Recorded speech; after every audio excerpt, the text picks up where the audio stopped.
کہا کہ اللہ رب العالمین کے. کہا اچھا اللہ کے رسولو کوئی نشانی ہے تمہارے پاس؟ موسیٰ علیہ السلام نے اپنی لاٹھی کو زمین پہ ڈالا, لاٹھی سانپ بن گئی. پھر اپنا ہاتھ نکالا, ہاتھ سفید ہو گیا.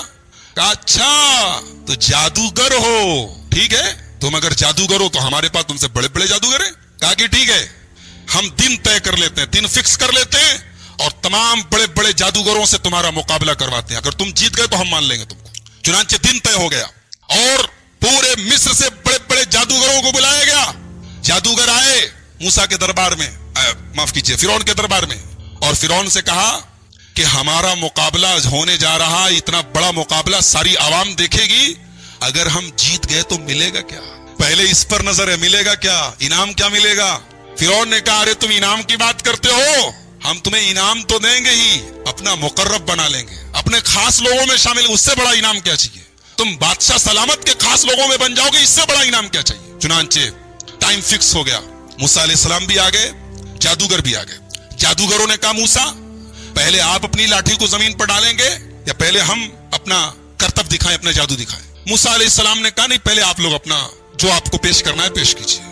جادوگروں کے پاس بڑی بڑی رسی تھی, انہوں نے رسی کو زمین پہ ڈالا, ڈھیر سارے سانپ بن گئے, سینکڑوں کی تعداد میں سانپ بن گئے. موسیٰ علیہ السلام ڈر گئے. اللہ نے کہا ڈرو نہیں موسیٰ, ان کے پاس جادو ہے اور تمہارے پاس اللہ کی طاقت ہے, ایمان کی طاقت, تمہیں ڈرنے کی ضرورت نہیں ہے, تم بس اپنی لاٹھی کو زمین پہ ڈالو. اب موسیٰ علیہ السلام نے جب لاٹھی کو زمین پہ ڈالا تو وہ لاٹھی سانپ نہیں بنی, وہ اژدہا بن گئی, اجگر بن گئی. اجگر وہ تمام سانپوں میں سب سے بڑا سانپ ہوتا ہے, اور اس اژدہے نے تمام جتنے جادوگروں کی رسیاں جو سانپ نظر آ رہی تھی, وہ نظروں کا دھوکہ تھا, انہوں نے اپنے جادو سے لوگوں کی آنکھوں پر پٹی ڈالی تھی, اس اژدہے نے ان کے تمام جادو کو ختم کر دیا, ان کے سانپ ختم ہو گئے, فوراً ان کو نگل لیا.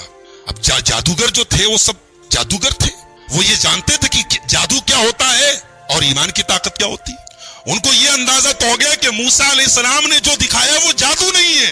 فَأُلْقِيَ السَّحَرَةُ سَاجِدِينَ, تمام کے تمام جادوگر سجدے میں گر گئے. قَالُوا آمَنَّا بِرَبِّ الْعَالَمِينَ, رب موسیٰ و ہارون, کہا کہ ہم ایمان لاتے ہیں رب العالمین کے اوپر, ہم ایمان لاتے ہیں موسیٰ کے رب کے اوپر, ہم ایمان لاتے ہیں ہارون کے رب کے اوپر. فرعون نے کہا ارے اب فرعون کی سٹی پٹی گم کہ یہ تو موسیٰ کی پارٹی میں چلے گئے.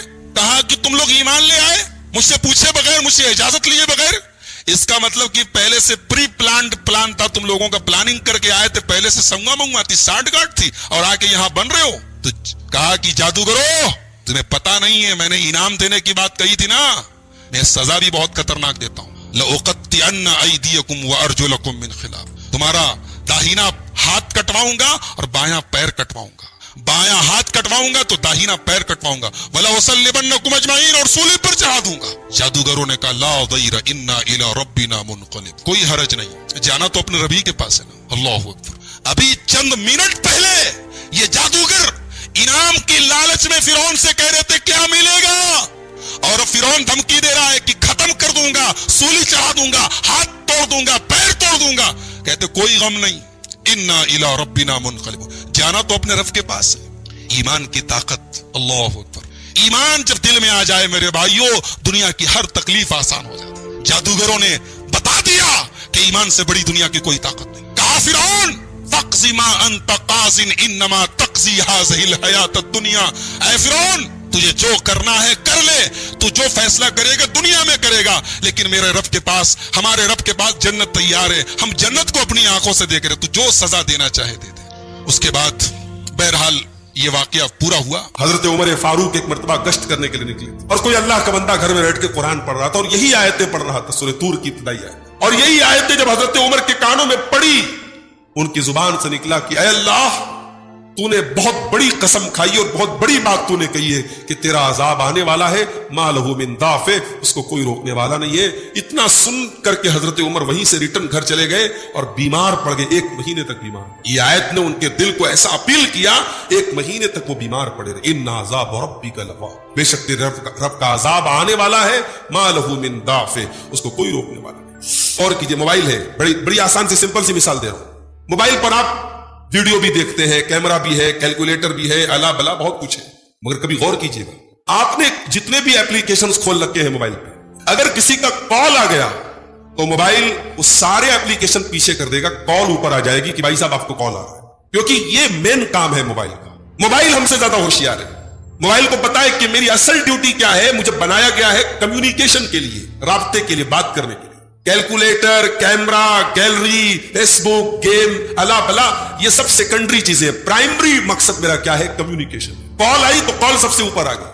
ہماری زندگی میں میرے بھائیوں دنیا اوپر آ جاتی ہے، ہمارا کاروبار پرائمری ہو جاتا ہے، ہمارے بچے پرائمری ہو جاتے ہیں، ہماری بیوی پرائمری ہو جاتی ہے. نہیں میرے بھائی، ایک مومن کی زندگی کا پرائمری مقصد کیا ہے؟ وَمَا خَلَقْتُ الْجِنَّ وَالْإِنسَ إِلَّا لِيَعْبُدُونَ. میں نے جنات اور انسان کو اپنی عبادت کی. 27ویں پارے کے شروع میں اللہ تعالیٰ نے یونیورس کے بارے میں، کائنات کے بارے میں ایک بات یہ ارشاد فرمائی کہ کائنات کے اندر ایک ایکسپینشن ہو رہا ہے، پھیل رہی ہے کائنات. فرمایا وَالسَّمَاءَ بَنَيْنَاهَا بِأَيْدٍ وَإِنَّا لَمُوسِعُونَ. ہم نے آسمان کو اپنی طاقت سے بنایا اور ہم اسے پھیلا رہے ہیں، اس کا ایکسپینشن کر رہے ہیں. وَالْأَرْضَ فَرَشْنَاهَا فَنِعْمَ الْمَاهِدُونَ. اور زمین کو ہم نے بچھایا، اور کتنے بہترین ہم بچھانے والے ہیں. وَمِن كُلِّ شَيْءٍ خَلَقْنَا زَوْجَيْنِ لَعَلَّكُمْ تَذَكَّرُونَ. اور ہر چیز کا ہم نے جوڑا بنایا. کائنات میں ہر چیز کا ایک جوڑا ہے. چیز کہا اللہ نے، صرف جاندار نہیں کہا. ہر چیز کا ایک پیئر ہے. جیسے زمین ہے، اس کا پیئر آسمان ہے. وَمِن كُلِّ شَيْءٍ خَلَقْنَا زَوْجَيْنِ. ہر چیز کا ہم نے ایک پیئر بنایا. لَعَلَّكُمْ تَذَكَّرُونَ، تاکہ تم نصیحت حاصل کرو. تو ہر چیز کا ہم نے ایک پیئر بنایا، یہ کہہ کر کے اللہ تعالیٰ نے اپنی توحید کو بھی ثابت کیا کہ مخلوق کا پیئر ہو سکتا ہے، اللہ کا کوئی پیئر نہیں. اللہ اکیلا ہے، سنگل. اللہ کا کوئی جوڑا نہیں. اور جس طریقے سے ہر چیز کا ایک پیئر ہے، ایسے ہی دنیا کا بھی ایک پیئر ہونا چاہیے جو کہ آخرت ہے. دنیا کے بعد آخرت ہونے والی ہے، یہ اس کی دلیل ہے. اس کے بعد فرمایا فَفِرُّوا إِلَى اللَّهِ. اللہ کی طرف دوڑو، اللہ کی طرف بھاگو. انی لکم منہ نذیر مبین. میں تمہیں اسی اللہ سے ڈرانے والا ہوں. نبی کی زبان سے کہلوایا جا رہا ہے کہ میں تمہیں اسی اللہ سے ڈرانے والا ہوں. تو اللہ کی طرف بھاگو کیوں کہا گیا؟ دنیا میں کیا ہوتا ہے کہ ہم جس چیز سے ڈرتے ہیں اس سے بھاگتے ہیں. اللہ کا معاملہ الٹا ہے. اللہ سے جو جتنا ڈرے گا اتنا اللہ کی طرف بھاگے گا. اللہ کو چھوڑ کے نہیں بھاگنا ہے، اللہ کی طرف بھاگنا، ٹوارڈز اللہ، اللہ کی طرف بھاگنا ہے. فَفِرُّوا إِلَى اللَّهِ. اچھا ایک بات پر اور غور کیجیے. 28ویں پارے میں آگے آ رہی ہے سورہ جمعہ. جمعہ کے دن آپ نے نماز پڑھ لی. اب اللہ فرماتا ہے، اذان ہوئی جمعہ کی، یا ایھا الذین آمنوا اذا نودی للصلاۃ من یوم الجمعۃ فاسعوا الی ذکر اللہ. جب جمعہ کے دن جمعہ کی اذان ہو جائے تو تم اپنے کاروبار کو بند کر دو اور اللہ کے ذکر کی طرف تم دوڑ لگا دو، دوڑ جاؤ، جلدی کرو.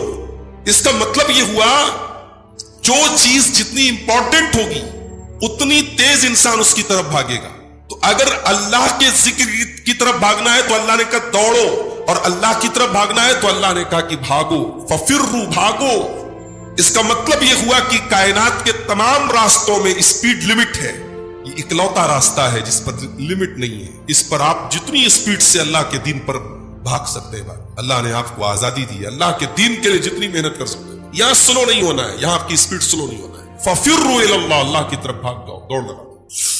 اس کے بعد اللہ نے جنات اور انسان کی پیدائش کا مقصد بتایا. کیوں پیدا کیا میں نے جنات اور انسان؟ فرمایا وَمَا خَلَقْتُ الْجِنَّ وَالْإِنسَ إِلَّا لِيَعْبُدُونَ. میں نے جنات کو اور انسانوں کو اپنی عبادت کے لیے پیدا کیا ہے. وَمَا أُرِيدُ مِنْهُمْ مِنْ رِزْقٍ وَمَا أُرِيدُ أَن يُطْعِمُونَ. میں اپنے بندوں سے کوئی روزی نہیں چاہتا ہوں. میں یہ نہیں چاہتا ہوں میرے بندے مجھ کو کھلائیں. میں اپنے بندوں سے کوئی روزی نہیں مانگتا ہوں، نہ یہ میں مانگتا ہوں کہ میرے بندے مجھ کو کھلائیں. ان اللہ هو الرزاق ذو القوة المتین.